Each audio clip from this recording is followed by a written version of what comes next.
যদি কখনো আপনি আপনার লাইফে কষ্ট পান, এটা যে কোনো ওয়েতে হতে পারে, যে কোনোভাবে এই কষ্ট হতে পারে। আমরা কিন্তু অনেক সময় কষ্ট পাই জীবনে।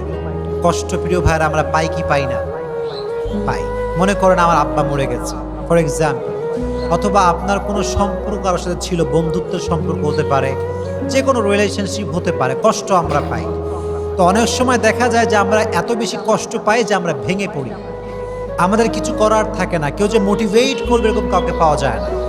এজন্য কষ্ট পেলে কি করণীয় আছে, কি করলে কষ্ট কমবে, আজকে আমরা এই বিষয়ে কথা বলবো। সকলে শুনবেন তো ইনশাআল্লাহ?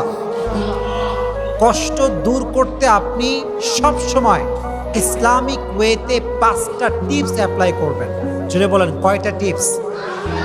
আমি আপনাকে মোটিভেট করার জন্য বলছি, 5টা টিপস যদি কেউ কষ্ট পাওয়ার পরে অ্যাপ্লাই করে, আশা করা যায় তার জীবনে আর কোনো কষ্ট থাকবে না। সকলেই বলেন ইনশাআল্লাহ।